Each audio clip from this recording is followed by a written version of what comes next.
Salut, c'est Tom de la Photo Avenue et dans cette vidéo, je te propose de voir si la nouvelle version du porte-filtre de chez Lee pour les filtres de 100 mm que voici, eh bien est-ce qu'elle est mieux ou moins bien que celle que l'on connaissait bientôt depuis 50 ans, celle-ci.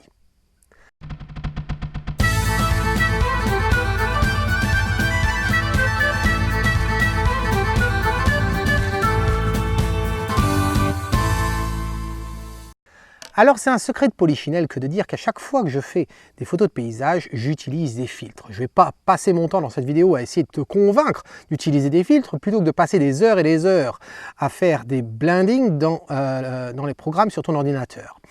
Seulement depuis 7 ans, je crois que tu as pu comprendre l'intérêt. Ensuite, je ne vais pas essayer de te convaincre que le système Lee est bien mieux que les autres systèmes. Encore une fois, ça fait un bon nombre d'années que je n'utilise que le filtre Lee. Ce sera à toi de juger. Néanmoins, j'ai fait une vidéo il y a plusieurs années de ça, au moment où j'ai transitionné du système high-tech format qu'aucun au système Lee. Si tu n'as pas vu cette vidéo, je t'invite à cliquer sur le lien qui s'affiche en haut à droite. Donc aujourd'hui, j'ai simplement envie de se poser la question, est-ce que ce système-là est mieux que le système existant? Est-ce que ça vaut le coup de l'acheter quand on a déjà le système existant? Alors, avant de voir en détail cette nouvelle version, parlons un petit peu du système existant. Celui-ci, ce n'est pas le modèle original parce que le modèle original, il était en métal et à un moment donné, ils sont passés à un composite en résine plastique. Mais cela dit, il est extrêmement durable, très solide, très dur. Il est tombé à plusieurs reprises, il n'a absolument rien. Il est aussi plus léger que le système en métal. Le principe est simple, tu vas utiliser, comme beaucoup de portants de filtres, puisqu'ils se sont tous inspirés, pour ne pas dire copiés, du système Lee qui était le premier, c'est que tu as en fait une bague qui vient se mettre sur ton objectif et en fait grâce à ce système assez simple de chez Lee, eh bien avec une seule main, tu viens te mettre comme ceci et se bloquer. Tu peux ensuite le faire pivoter comme ceci et quand tu veux le retirer, eh bien tu tires sur la petite languette et ça sort. Un système très simple, comme je dis, et ainsi que le système des lamelles. Les lamelles, pourquoi? Eh bien, pour pouvoir mettre des filtres. Alors, tu as le choix, tu peux en mettre seulement une seule lamelle, 2 lamelles ou bien voire 3 lamelles. Ici, j'ai un autre portant de filtre, c'est exactement le même auquel, en fait, il y a le pare-soleil qui est rajouté dessus. Quand on l'achète, néanmoins, il vient comme ceci avec le pare-soleil. Mais c'est les deux mêmes. Et j'ai même mis la bague pour le polarisant, mais je t'en parle dans une minute. Alors, quand tu veux changer le nombre de ailettes, de passer à 1 fil, 2 fils, 3 filtres simultanés, même quand tu veux utiliser la bague ici pour permettre de visser un polarisant dessus, eh bien, il va falloir dévisser en fait les 4 vis que tu as à cet endroit-là. Pour ceci d'ailleurs, quand tu achètes le portant de filtre de chez Lee, il te donne un tournevis plat Philips, voilà, pour dévisser tout ça.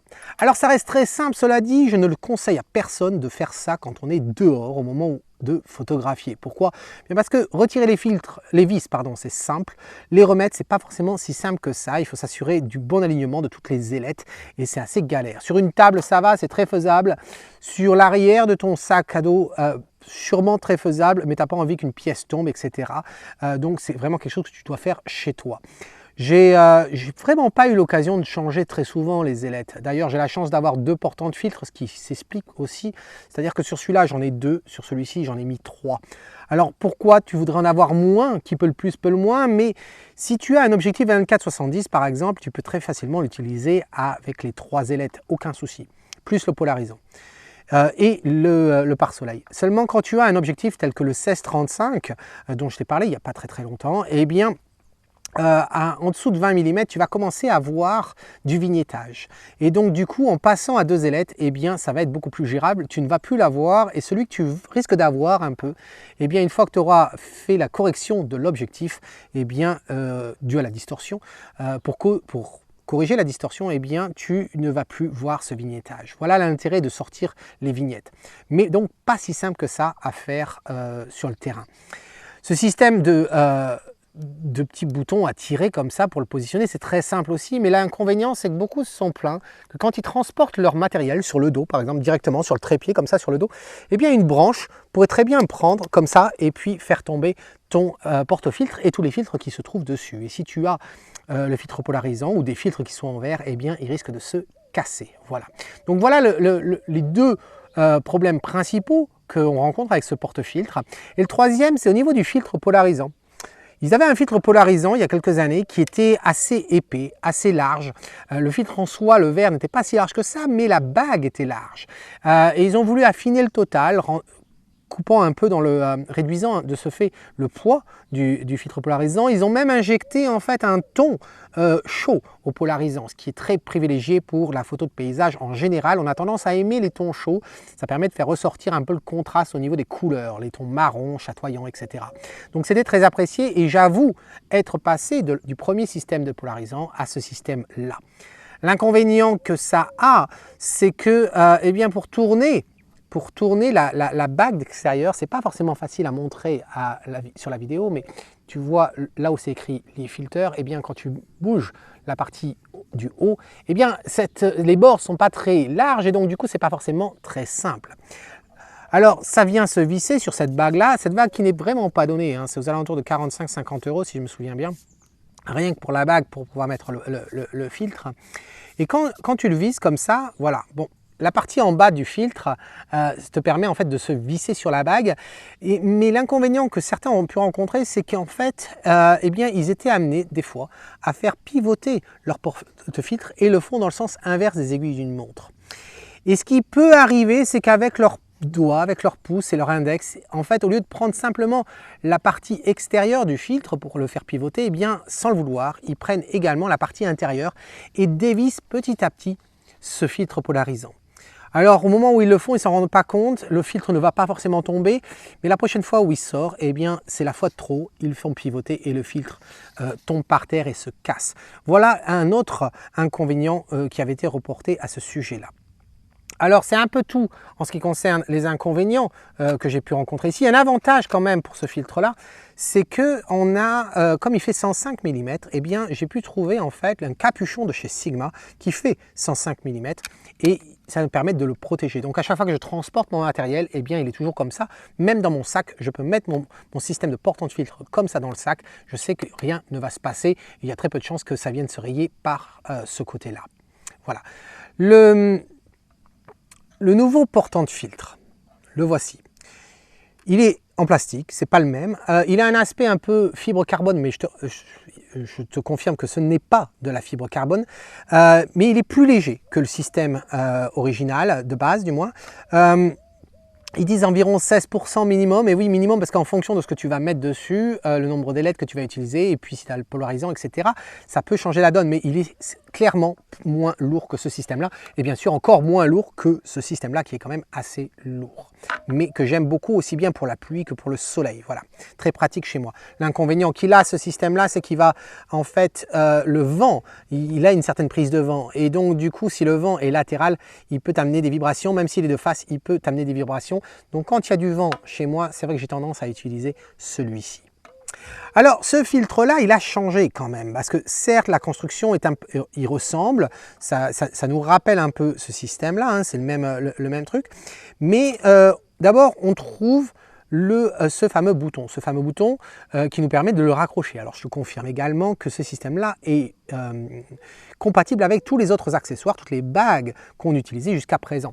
Donc regarde, quand on vient le positionner comme ceci, ça vient s'y mettre. Et puis on peut donc le faire pivoter.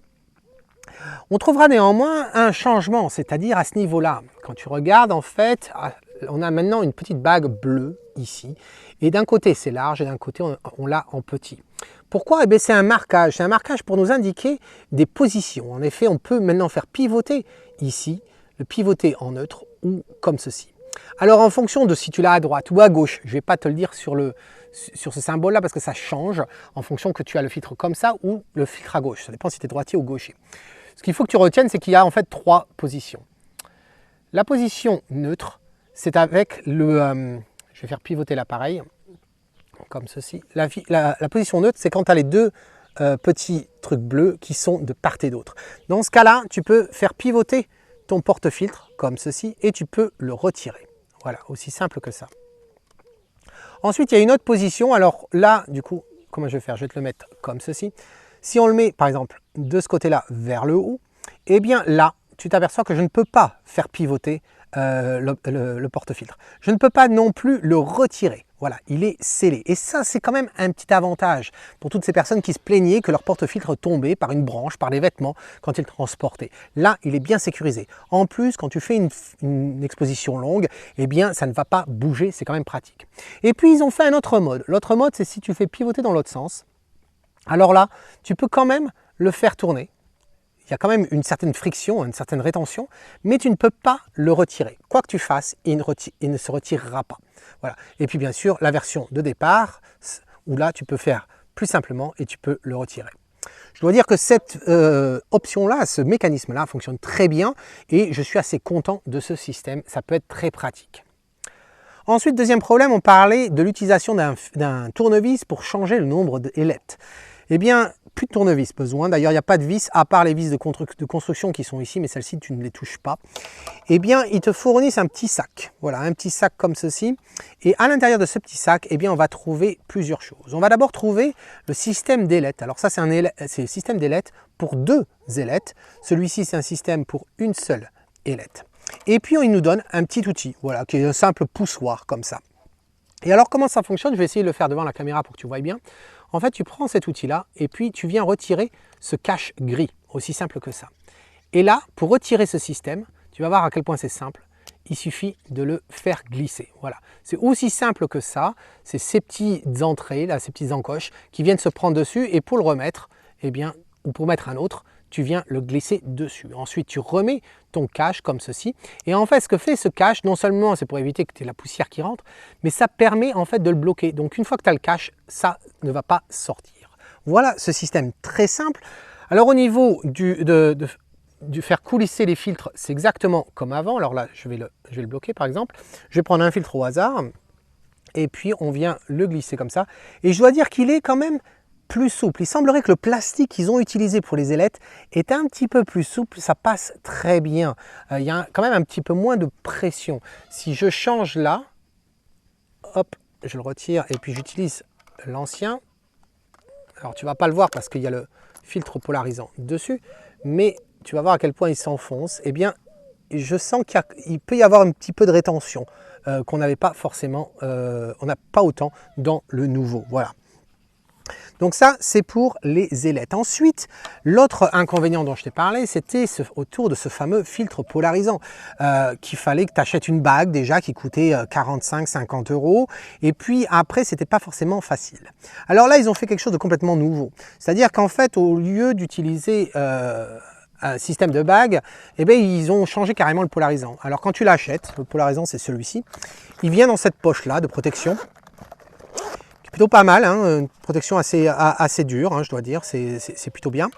Et puis il est comme ça ce polarisant. Alors il est complètement changé, il a 2 poussoirs de part et d'autre. Et puis en fait il ne se vise pas, il se vise pas du tout. Et ils ont rajouté un système de dents que tu vois là pour mieux le tenir entre ses doigts et le faire tourner. Alors quand on le pose, ça se passe comment? Eh bien ici, juste au-dessus des ailettes, on a une petite encoche. Et cette encoche, elle correspond à celle-ci. Il suffit simplement de la mettre dedans, comme ceci, de pousser, et c'est tout. Voilà. Et donc, pour le retirer, c'est facile. Très souvent, on me demande, lors des stages, quand on me voit prendre mes appareils, on me dit, mais tu retires jamais ton filtre polarisant, il est toujours sur ton porte-filtre? La réponse est oui. Non pas que j'en ai besoin tout le temps, hein. C'est simplement parce que c'est vrai que ça m'embêtait à chaque fois de le sortir, de le dévisser, etc. Je trouvais ça pas si simple que ça. Et puis surtout, il faut dire que les filtres de Shelly, les filtres polarisants de Shelly, en fait, n'arrêtent pas beaucoup la lumière. Ils fonctionnent très bien d'un point de vue polarisant, ils font leur boulot très très bien. Mais en ce qui concerne la perte de lumière que l'on connaît chez les filtres polarisants, qu'on dit généralement jusqu'à 2 arrêts, eh bien c'est pas du tout le cas, ça n'a jamais été le cas chez Shelly depuis le nouveau modèle. On ne perd que 2 tiers d'arrêt, 2 tiers d'arrêt. Donc 2 tiers d'arrêt, si je ne peux pas changer ma durée de pause, eh bien 2 tiers d'arrêt en ISO, c'est absolument rien du tout. Donc du coup, ça ne me pose aucun souci de l'avoir tout le temps dedans. Mais je reconnais qu'il y a des gens qui préféreraient pouvoir le retirer à chaque fois. Eh bien le fait de pouvoir simplement faire comme ça pour le poser, c'est quand même vraiment bien. Ensuite, tu pourrais dire, mais ouais, ok, très bien, mais qu'est-ce qui se passe si j'ai déjà un filtre polarisant? J'ai déjà le filtre polarisant de 105 mm. Et puis pour ceux qui ne comprendraient pas en fait l'intérêt du filtre polarisant, pourquoi 105 mm? Pourquoi une telle taille? Parce que par exemple chez Nissi, je crois qu'ils sont à 85 ou 86 mm. Eh bien, dis-toi que par exemple, sur cet objectif-là, que j'ai acheté il n'y a pas longtemps, qui est un 150-600 mm, eh bien ici, le devant de l'objectif, c'est 95 mm de diamètre, 95. Et donc, avec le 105, je peux mettre mon filtre polarisant dessus. Alors tu peux dire, mais filtre polarisant, pour un objectif animalier, quel est l'intérêt? Ben, regarde, là je suis chez mes parents actuellement en France, ils ont une mare, ils ont des grenouilles. Là tu vas voir deux photos de grenouilles que j'ai prises, une avec le polarisant, l'autre sans le polarisant. Et tu peux t'apercevoir qu'il y a une énorme différence. Donc c'est très pratique d'avoir un polarisant aussi large que ça. Voilà. Donc qu'est-ce qui se passe si tu as déjà le filtre polarisant 105 mm de chez Lee? Est-ce que tu es obligé de le foutre en l'air? Est-ce que tu es obligé de le vendre et de te dire il faut absolument que j'achète le nouveau? Eh bien non. Lee ont sorti en fait une bague d'adaptation, et tu remarqueras qu'elle a aussi les poussoirs sur les côtés. Donc c'est ni plus ni moins en fait que la bague que moi j'ai vissée sur le portant de filtre, mais elle est modifiée pour avoir deux poussoirs de part et d'autre. Alors regarde comment ça fonctionne. Je vais retirer le portant, je vais dévisser ce polarisant là et je viens le mettre sur la bague.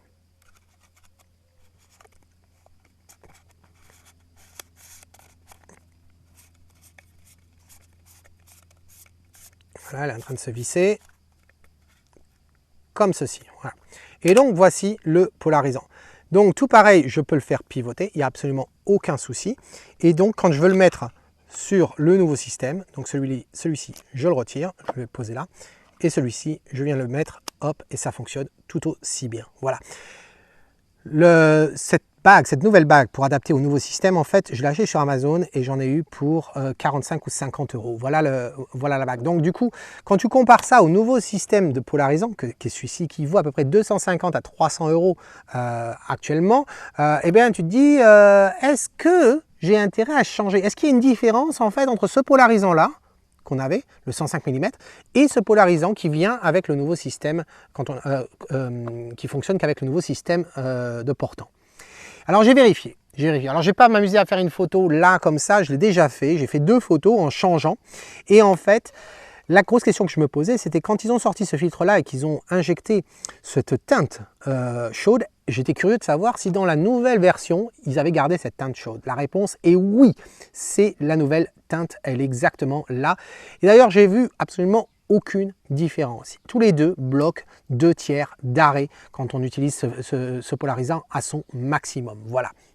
Donc, pour moi, ils sont complètement identiques. Donc, la question se pose, est-ce que je vais garder le nouveau polarisant, ou est-ce que je vais simplement garder cette bague et monter mon ancien polarisant dessus? Eh bien la réponse, elle est que je vais renvoyer, Amazon soit préparé, parce que je te renvoie ce nouveau polarisant là. Je n'en ai pas besoin. Voilà, c'est pas la peine, j'ai pas besoin de dépenser 250 euros. Je suis très content avec mon ancien polarisant, ça fonctionne très bien. Alors certes, eh bien ceux qui se plaignaient que quand on le visse à l'envers, dans le sens inverse des aiguilles de montre, on pourrait être amené à dévisser le polarisant de cette bague.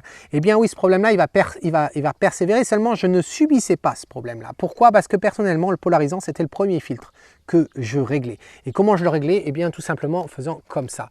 Je viens mettre le porte-filtre dessus et je tiens le portant comme ça, le bouton, et c'est comme ça que je règle très rapidement en fait le polarisant sur mon objectif. Donc c'est très rare que je viens à toucher ici. Alors une fois que je l'ai, imaginons qu'il se bloque ici, là je le laisse comme ça, et on se dit oui mais du coup tu as envie d'utiliser les filtres gradués et tu veux qu'ils soient dans un autre, pas dans le même angle. Eh bien ce que je faisais en fait, c'est que je menais mon pouce et mon index sur les bords du filtre polarisant et je les laissais, et en fait je déplaçais le portant de filtre dans la direction qui m'intéressait. Voilà la méthode que j'ai toujours employée, et du coup je n'ai jamais eu ce problème de dévissage. Parce que au pire, si je venais à dévisser comme ça, d'ailleurs ça ne se fait pas, parce que pour pouvoir le dévisser, il faudrait que je tienne la partie du filtre qui sert de vis, et je ne le fais pas. Donc voilà. Alors ensuite la question se pose, c'est est-ce qu'il y a un intérêt entre ce nouveau portant de filtre, voilà, je vais retirer le... Et puis un autre chose d'ailleurs que j'allais oublier en passant, c'est qu'avec l'ancien filtre comme ceci, comme je t'ai dit, je peux très bien utiliser le cache d'objectif de 105 mm de chez Sigma. Je dis Sigma parce que c'est les seuls que j'ai trouvé qui le faisaient. Malheureusement, avec le nouveau système, eh bien tu ne peux pas. Il a beau faire 105 mm de diamètre, le système, il n'a pas le filetage à l'extérieur. Donc je ne peux pas placer ce cache. Donc la seule façon pour toi de stocker ça, c'est d'utiliser cette boîte qui est très bien. Elle est très bien. Le problème, ça me fait une boîte de plus à mettre dans mon sac et j'ai pas forcément envie. Voilà. Et puis alors au niveau poids, ce que je me demande, c'est entre ça et ça. Je ne sais pas s'il y a une différence. Il me semblerait que celui-ci soit légèrement plus lourd, mais si c'est plus lourd, c'est vraiment pas grand-chose. Donc ça, je ne peux pas te dire. Je vais le peser, et ça sera écrit d'ailleurs dans l'article blog qui accompagne cette vidéo. Je te donnerai toutes les mesures, le poids en fait. J'attends simplement d'avoir une petite balance précise. Je ne sais pas où mes parents ont gardé la balance précise de cuisine pour pouvoir mesurer tout ça. Voilà, mais je te le mettrai dans l'article blog, le lien est dans la description. Donc oui, grâce à cet ancien filtre polarisant, eh bien, je peux garder mon cache. Ça veut dire que je peux mettre mon polarisant dans le sac sans problème une fois qu'il est monté sur le porte-filtre. Alors la question c'est, est-ce que je vais garder effectivement ce porte-filtre là par rapport à celui que j'ai déjà? Voilà. Eh bien la réponse est oui, je vais la garder. Je vais la garder parce que je trouve que le système de blocage est intéressant et que même si je ne change pas les ailettes sur l'objectif, là jusqu'à présent je ne le faisais pas, j'avais la chance d'avoir les deux porte-filtres. Peut-être que je vais le faire, parce que ça prend rien comme place et je peux le faire très rapidement sur le terrain. Je sais que je ne vais pas perdre de pièces. Et puis ensuite la possibilité de retirer le polarisant. Alors jusqu'à présent je ne l'ai pas fait, mais peut-être que je vais le faire. Voilà. Donc oui, je vais le garder. Alors ça, je sais qu'il est aux alentours de 80 livres. C'est à peu près le même tarif qu'on payait pour ça, aux alentours de 70. Voilà. Donc je vais garder ce nouveau-là. Alors si toi tu possèdes déjà celui-ci, est-ce que je te conseille de passer à celui-là? Eh bien, vraiment, pas forcément. À part si vraiment, comme moi, tu apprécies ce système de mécanisme, si tu as besoin de retirer ton filtre polarisant et si tu as envie de changer les ailettes. Ce porte-filtre-là ne va pas te permettre de faire de meilleures photos que celui-ci, qu'on soit très clair là-dessus. Tu n'as absolument pas d'excuses. Donc, quelqu'un qui me dirait « Ouais, mais je ne peux pas faire de belles photos parce que j'ai celui-ci, il me faudrait celui-là. » Non. Non, ça ne tient pas la route. Cette excuse-là, tu peux la faire à ta copine, à ton épouse, à ton mari, à ton copain, mais pas à moi, ça ne marchera pas. Voilà, donc c'est simplement une question de confort, c'est du luxe, mais et c'est une version que j'apprécie. Voilà, je pense qu'ils ont fait du bon travail chez Lee et je suis content. Voilà. J'attends même de voir s'ils vont nous faire quelque chose de nouveau par rapport à ce filtre avec le porte-soleil, le pare-soleil, pardon. Donc voilà, c'est un peu tout ce que je voulais te dire aujourd'hui. J'espère que j'ai couvert un petit peu tout, que ça t'aide à comprendre un petit peu les deux. Les polarisants sont identiques. Si tu en as déjà un, garde celui que tu as et achète la bague, ça te reviendra beaucoup moins cher. Et si tu n'as pas de polarisant, eh bien à ce moment-là, regarde, mais ça se peut que la bague plus l'ancien polarisant te revienne plus cher que le nouveau polarisant de base. Je te mets tout ça dans l'article blog parce que là les tarifs, eh bien ils m'échappent un peu. En attendant, eh bien dis-moi ce que tu penses de cette vidéo, de ce système là, et puis à tous ceux qui seraient ici et qui voudraient me mettre des commentaires dessous, ils me diraient ouais c'est débile, le filtre polarisant il est devant, il devrait être derrière. Non, il n'y a pas besoin qu'il soit derrière, il peut très bien être devant. Et puis l'idée d'avoir une petite molette, certains j'ai vu se plaignent que sur le filtre Lee il n'y a pas de petite molette comme on peut trouver chez Nissi et d'autres pour faire pivoter le filtre polarisant. Eh bien je n'en veux pas de cette molette, tout simplement parce que je la trouve très lente, comme je t'ai montré, ça va très vite pour régler mon polarisant. Sur la petite molette, imagine ça sur un filtre qui fait 105 mm, eh bien tu vas passer longtemps à bouger avec ton doigt comme ça. Voilà, donc je ne veux pas de ce système, donc je suis très content qu'il n'ait pas suivi cette vague de mode à l'heure actuelle. Donc dis-moi tout ce que tu penses de cette vidéo, et en attendant la prochaine fois, eh bien c'est Tom qui te dit, si tu aimes ce que tu vois, capture-le. Cheers!